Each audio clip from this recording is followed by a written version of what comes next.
I moved into my current neighborhood about 4 years ago.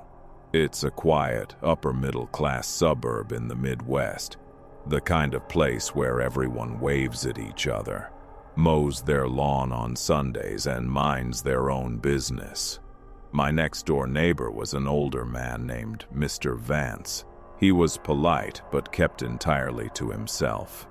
He rarely had visitors, and the only time I ever spoke to him was a brief hello over the fence.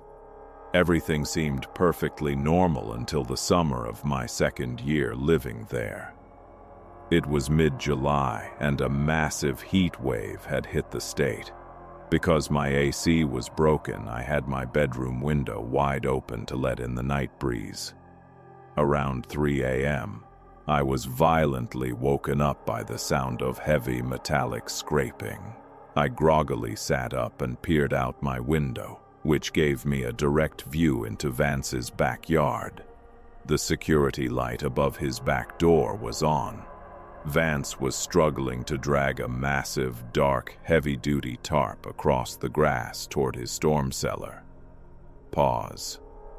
The cellar doors were wide open, plunging into total darkness. Whatever was in that tarp was incredibly heavy. He was panting, stopping every few feet to wipe the sweat from his forehead. Even from my window, I could see dark, wet streaks being left behind on the dry grass. I convinced myself it was just yard waste. Maybe a dead deer he'd found on the road and didn't want rotting into heat. I went back to sleep. But a few days later, a foul, rotting stench blanketed my entire backyard. It was so bad I couldn't even step out onto my patio. I decided to go over and ask Vance if he had a dead animal trapped under his porch. I knocked on his front door. No answer. I walked around to the backyard. The storm cellar doors were padlocked shut, and the smell was undeniably coming from there. Curiosity got the better of me. The cellar had a tiny ground-level glass window that was caked in dirt. I crouched down, cupped my hands over my eyes to block out the sun, and pressed my face against the filthy glass. It took a moment for my eyes to adjust to the darkness inside. When they did, my blood ran completely cold. There wasn't a dead animal in there. The walls of the cellar were covered, floor to ceiling, in hundreds of photographs.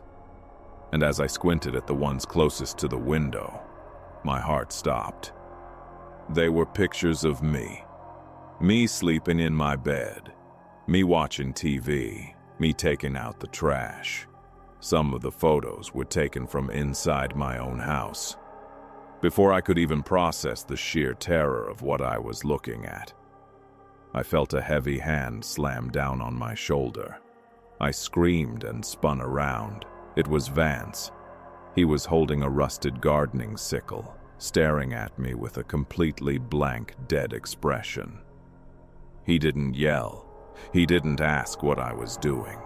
He just whispered, "You weren't supposed to see your surprise yet." I shoved him backwards as hard as I could, bolted across the lawn, locked myself in my house, and immediately called 911. When the police arrived and broke open the cellar, they didn't just find the photos of me. They found the heavy tarp I had seen him burying days prior. Inside were the remains of the neighborhood stray dogs, which he had been brutally mutilating. Vance was arrested that day. The police told me he had a collection of spare keys to almost every house on the block, including mine. He had been standing in my bedroom while I slept for months. I moved out the very next week, and I still double-check my locks every single night. After college, I rented half of a cheap, run-down duplex on the outskirts of town. It wasn't in the best neighborhood, but the rent was practically nothing. I lived in Unit A, and a guy named Arthur lived in Unit B. We shared a living room wall. Arthur was unsettling. He was incredibly tall, incredibly thin, and had eyes that constantly darted around as if he was tracking a fly buzzing around your head. Every time I ran into him getting the mail, he would ask highly specific, invasive questions. What time do you usually fall asleep? Do you sleep on your back or your side? Do you lock your bedroom door? I brushed him off as just socially awkward and started avoiding him altogether. About a month into living there, the tapping started. I'd be sitting on my couch watching TV and I'd hear a faint tap, tap, tap coming from inside the shared wall. At first I ignored it, but then I noticed a pattern. If I got up and walked to the kitchen, the tapping would follow me through the wall. If I sat back down, the tapping would stop exactly where I was sitting. It was as if Arthur was standing on the other side of the plaster, mirroring my exact movements. One night, feeling brave and slightly annoyed, I walked up to the wall and knocked back. Knock, knock, knock. Instantly, from the other side, came 3 frantic, deafening slams against the drywall. Bam, bam, bam. It was so hard my framed pictures rattled. I backed away, thoroughly creeped out, and went straight to bed. Fast forward to 2 weeks later. I woke up at 2 a.m. to use the bathroom. My apartment was dead silent. As I washed my hands in the sink, I realized the bathroom mirror was slightly ajar. It was one of those old medicine cabinets built directly into the drywall. I went to push it completely shut, but it wouldn't click. Something was blocking it. I pulled the mirror open. The wooden backing of the medicine cabinet had been carefully sawed out. Beyond my toiletries, there was a jagged, dark hole leading directly into the hollow space between the walls of our units. I froze, staring into the pitch-black void. Suddenly, 2 wide, bloodshot eyes appeared in the darkness, illuminated only by the faint bathroom light. It was Arthur. He was shoved inside the crawl space between our walls, his face inches from the back of my medicine cabinet. He didn't blink. He just slowly smiled, his teeth glowing dull yellow, and whispered, "I like it when you sleep on your side." I stumbled backwards, slipped on the bath mat, and scrambled out of the apartment without even putting on my shoes. I stayed in my car at a gas station until the sun came up, then called the landlord and the police. When they searched Unit B, Arthur was gone, but they found his setup. He had carved out small peepholes behind my electrical outlets, my air vents, and my bathroom mirror. He had been living practically inside the walls, watching my every move. They never caught him. Sometimes when my house is completely quiet, I still swear I can hear scratching from inside the walls. I live alone in a fairly isolated house surrounded by thick pine woods. My nearest neighbor is about a quarter of a mile down a dirt road. For the first 3 years, an elderly couple lived there. But last winter, the husband passed away, leaving his wife, Mrs. Gable, completely alone. Ever since her husband's death, Mrs. Gable changed. I'd be driving home from work at dusk and see her standing at the very edge of the woods, staring blankly at my property. No waving, no moving, just staring. I felt bad for her, assuming grief had taken a toll on her mind.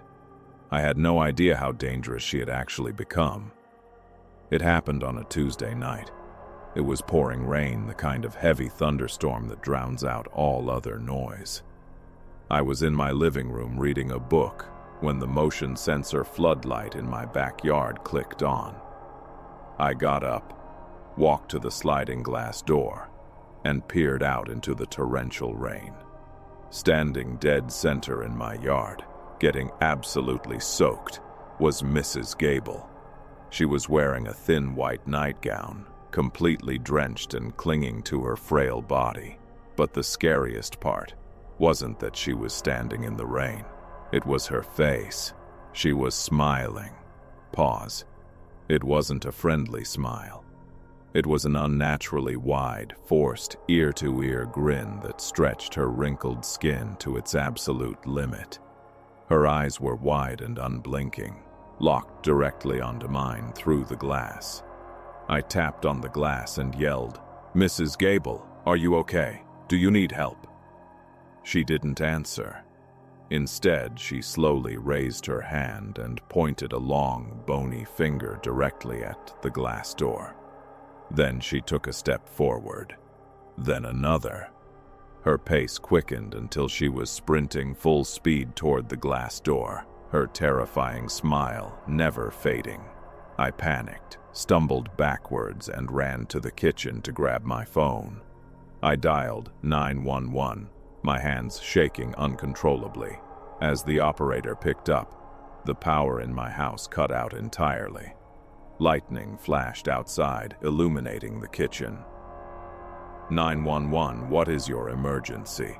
The operator asked. Before I could speak, I heard the unmistakable sound of the glass sliding door being shattered in the living room. She was inside.